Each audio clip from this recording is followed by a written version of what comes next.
welcome back to Dusty Book Sniffers. My name's Nicole and today we are here for my weekly wrap-up.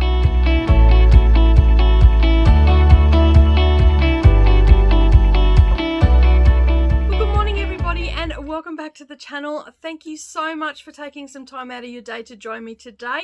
If you're new here, don't forget to hit that subscribe button and the little bell icon beside it, and then that way you won't miss out on any of my future uploads.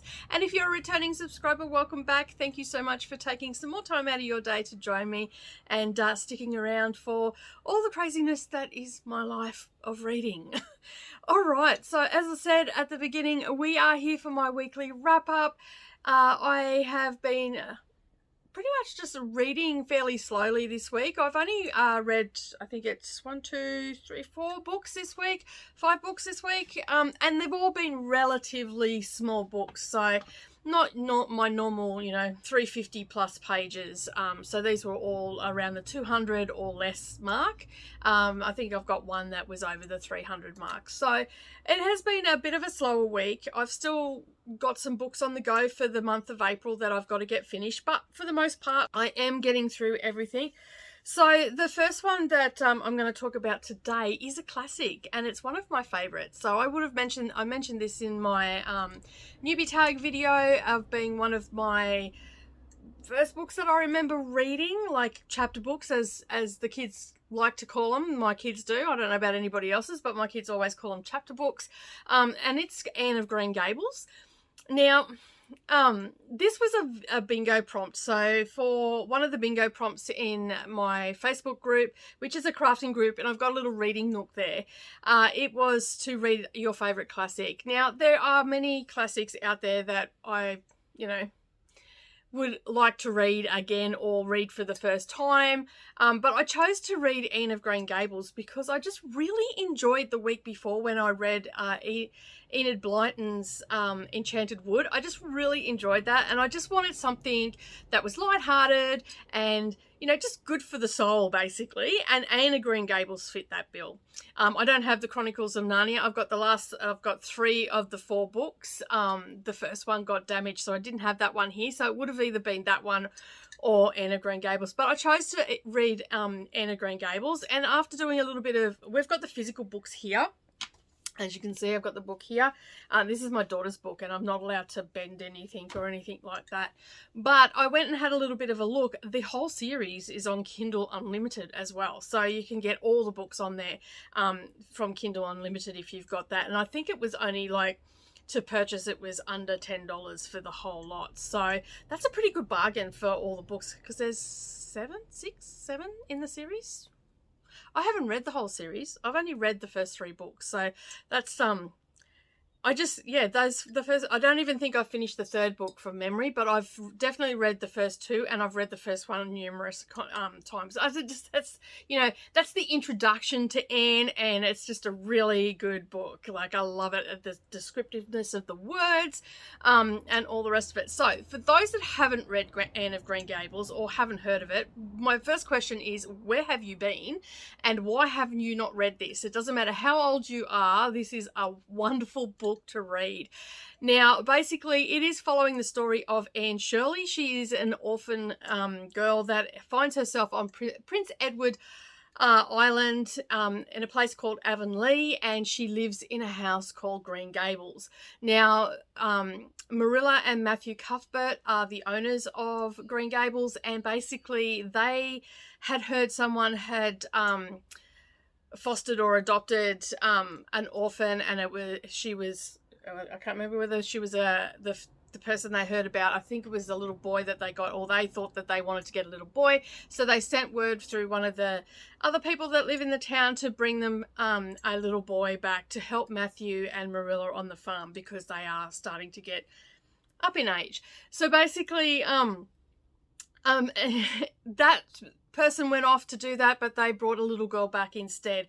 And while Marilla and Matthew were a little bit disappointed, but she just prattled on from the moment that she got on the carriage, and the magic just unfolds from there. And so she is, as I said, she is an orphan girl. She knows that she wants to stay there, but she doesn't know whether she's going to stay there or not, because Marilla wants to send her back.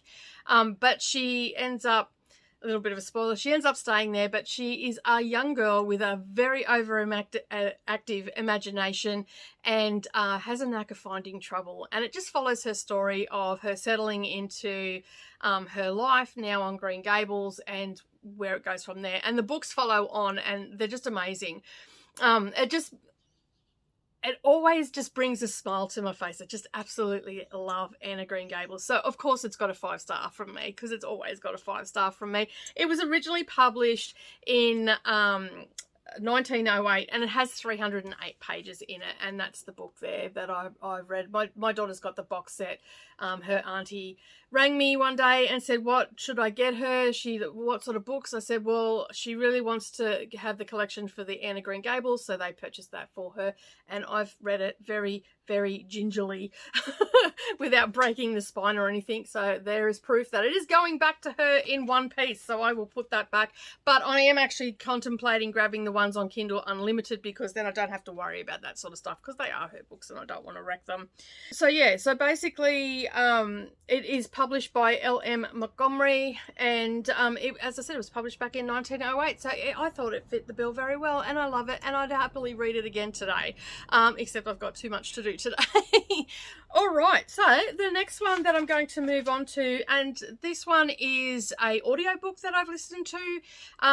Now, it actually has 395 pages in it, but as I said, I listened to this on audio, and so yeah, I use it as a productivity series, and what I mean by that is I actually have a massive long arm machine behind the camera here, and I have a crafting area which is up in this part, so you can see that I've got like patchwork stuff up on the wall and all that sort of thing.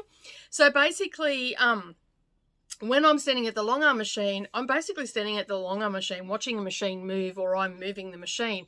And a lot of time I'm standing there and I'd like to read, but I can't really hold a book and do the machine at the same time. So audiobooks, that's where they come into play. And sometimes it can get quite monotonous standing there for hours on end, because it's not something that happens quickly. It's hours on end that you're standing there. So having an audiobook going in my ear is a great way to fill in the time, and you don't necessarily feel the hours of standing there because you're listening to the audiobook. So basically, this book is called A Slice of Heaven. It is part of the Sweet Magnolia series, and you would have seen that series on Netflix. They've got 2 seasons on there now, I think. And it actually has 395 pages, but as I said, it's audio. It was published back in 2007 by Mirror Books.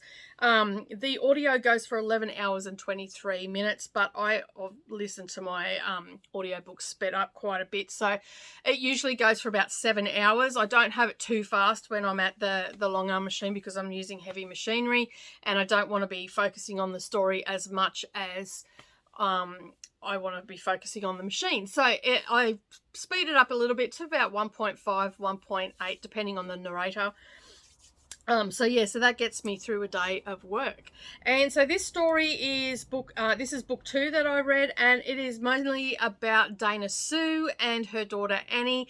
Her daughter Annie is suffering from an eating disorder, and a massive event happens and lands her in hospital, and then the story starts to open up because Dana Sue has to contact her ex-husband, her cheating ex-husband, and that is on the synopsis, so I'm not giving any spoilers away there. And basically, from a great tragedy, they come together, and or a very not so much a tragedy. It is a tragedy because she has an eating disorder, but an upheaval happens in their life, and Dana Sue is struggling to keep it together, and that's when she reaches out to her ex-husband, and he comes, and basically they work through it together and try and get Annie back on track. And so there's a little bit of a romance happening there. It's a situation where she wants to really hate him, but she still so loves him, because, you know, they have been together for a very long time, and they've only been divorced for 2 years. So there's still that love-hate thing happening there in the romance. But yeah, it just plays along, and you've got the other characters that are coming in as her best friends coming in to help as well, and their children. It is a very family-orientated series, this one. As I said, it is the Sweet Magnolia series, and yeah, it's a very light-hearted with a little bit touching on some pretty heavy topics such as eating disorders and stuff like that, and, you know, just the struggle of being a single parent in this particular one as well, and, you know, trying to find a happy medium for separated families and all that sort of stuff. So it sort of touches on it a little bit, not too hectic. So that's why it's a great book for me to just listen to while I'm working. But that one there, I gave it a 3-star rating because they're generally just an average book to me. Like, nothing jumps out of it or anything. I use it pretty similar to the Virgin River series that I read, and these are sort of they're along the same line: romance, small town, everybody's in everybody's business and all that sort of stuff. So really lighthearted read. The next 2 books that I read this week are also ones that I use for productivity. These ones are usually only 7 hours. I think the first one that I'm going to talk about was 6 hours in audio, and the next one is only 5 hours and 50, almost 6 hours. They are the Jessie Hunt psychological thriller series. So I am very much in this series right now. I am at book 17 and 18 is what I'm going to talk about right now. So 17 is called The Perfect Veil, and all the books start with the perfect whatever, okay? And Jessie Hunt is a criminal profiler, and she's working for a special section of the LAPD, and she tackles serial killers, high profile cases, and all that sort of stuff. So that's the premise behind the books. These books are self-published by Peirce, and they generally swing between 190 pages to this one was 272, which I think is the biggest one to date. So they swing between that. Most of them are around the 200 pages, and they usually only go for a couple of hours on audio. So I speed them up because the narrator, up until the last 2 books, the narrator was very slow at reading, so I could speed them up, and I would get through them in no time at all. So, and they've changed the narrator, which I'm not real happy about. So the original girl was really good. She used to really she had that voice that could draw you in and all the rest of it. But I think it was book 15, I think they changed the narrator, and I'm still getting used to her because I listened to 15 books prior to that of this other lady. So when the narrator started on book 15, I was sort of taken back. It took me a couple of minutes to get back into the book again because it was someone different in my ear, and I'm slowly getting used to her now. She's not as good as switching between characters and stuff like that, so it's sort of let the book down a little bit that way, but the story in the book is great. The character building of Jessie Hunt has sort of stifled a little bit. Like, she hasn't really developed much, and I think that's going to pick up again because we've just had a bit of a twist in book 18, and I'm talking 2 books simultaneously here. We've just had a twist in both 17 and 18 where character building is going to be essential now, because we've got Jessie, who's the criminal profiler, and we've got her sidekick, which is her fiance Ryan, and really he's just like a secondary character, and he's in the background, whereas her sister Hannah, without giving anything away, is starting to become more prominent in the story because there's a twist with her. She has a long way to go, I believe. So from what I can find online, I've got one more book that has just come out in December. I think it came out in January, which is called The Perfect Rumor, which is book 19. Then there's 3 other books that have their names, but they haven't been released yet. And he releases them every couple of months. So every 2 months or so, a book comes out, and they're, as I said, is self-published, and you usually can find them on Scribd, or Scribd, however you want to pronounce it, and audio, and also in Kindle. So I usually can find them somewhere, and all of these I've listened to on audio, and but I couldn't find anything after book 19. The names are there, but they're just not available yet in Audible or even on Scribd. So I'm sort of hanging out to read book 19, because in book 18 there was a bit of a twist, and it's brought back a character from way back in book 1, 2 maybe.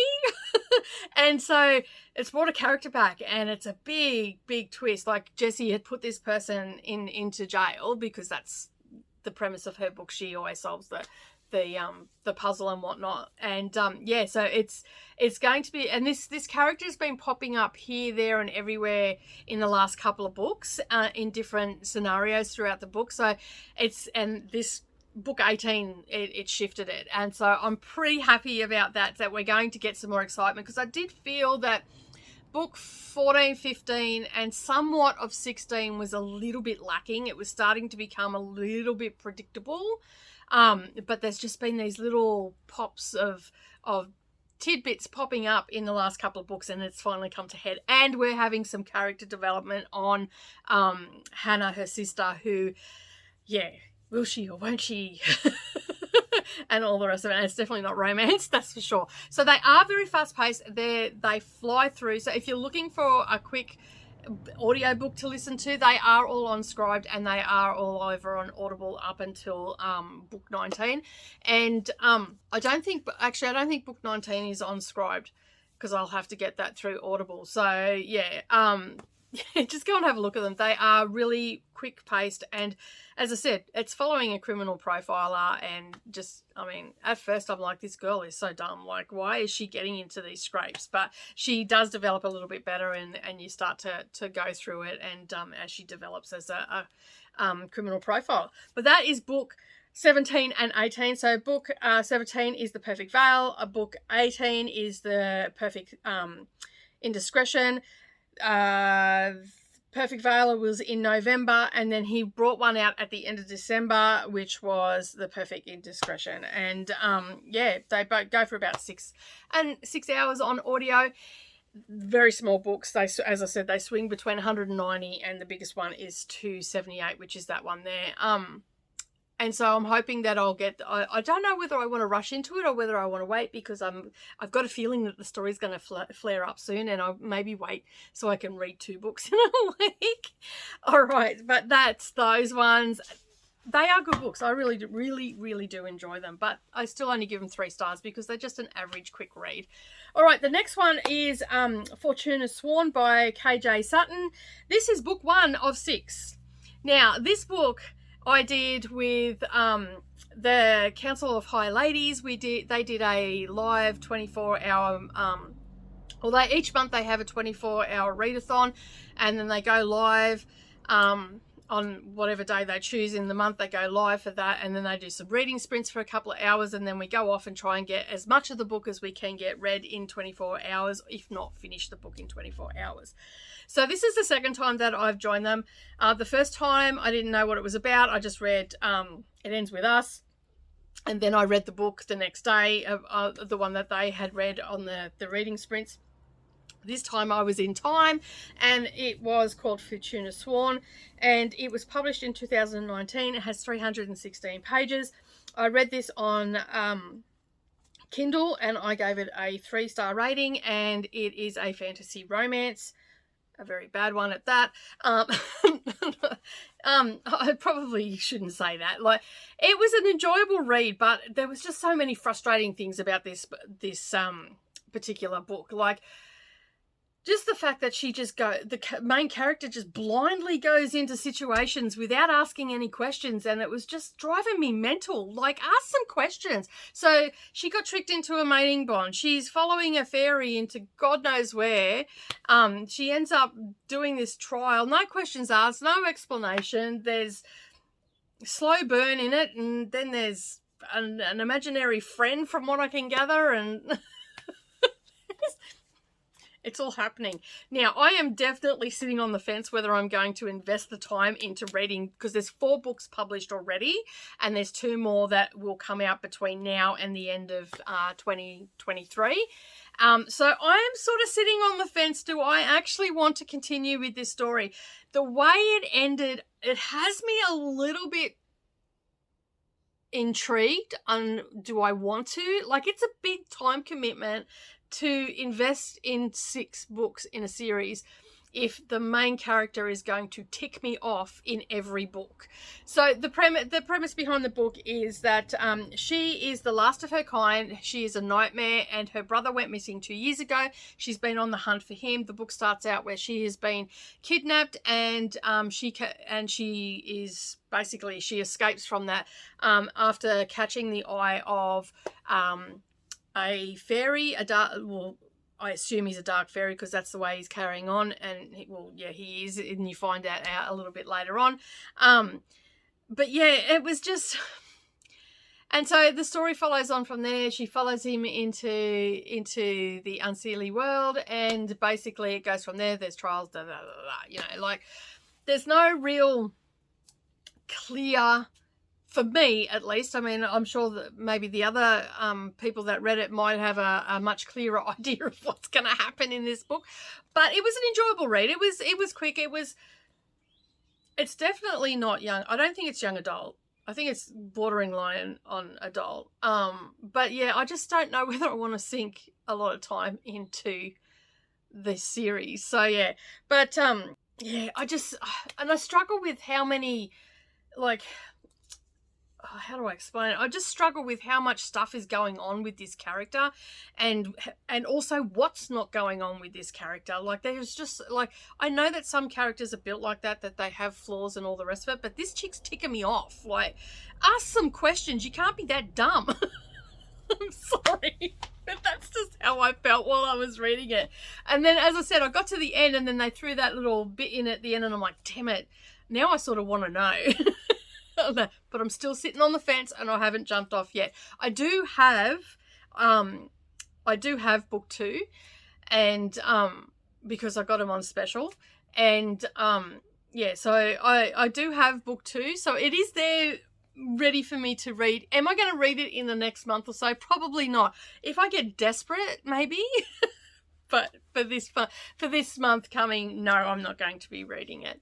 All right, so that is all the books that I read this week. As I said, well, most of them were on Kindle or audio, and I only had the one physical book. I still have several books that I'm reading. I've got my next update for my Read Around the World, because I also read that as well, which that was on Kindle. And I've got a couple other prompts that for bingo still for the month. So we've got one that's just gone on Friday, and we've got one coming up this week, although that book won't get discussed until the first week of May. But it will be started in April, so it will roll over. So yeah, I'm really happy with how well I've done this month with my reading. But yeah, and I will do a monthly wrap up, and I will just talk about my favourite books, and which I've probably already talked about, so I don't really have to do a monthly wrap up. But anyway, now I'm just rambling. All right, that's it for me this week for my weekly wrap up. Join me again next week for my next weekly wrap up. As I said, I've got a few books still to read in April, so they'll be coming up. Have a great day, everybody. Don't forget to hit that subscribe button and the little bell icon beside it, and then that way you won't miss out on any of my future uploads, book recommendations, or anything like that. Give this video a like, and if you've made it this far, please leave me a book emoji down in the comments and tell me where you're watching from, because I always like to meet new people and find out where you're watching from. Have a great day, everybody, and I'll see you all again next time. Bye for now.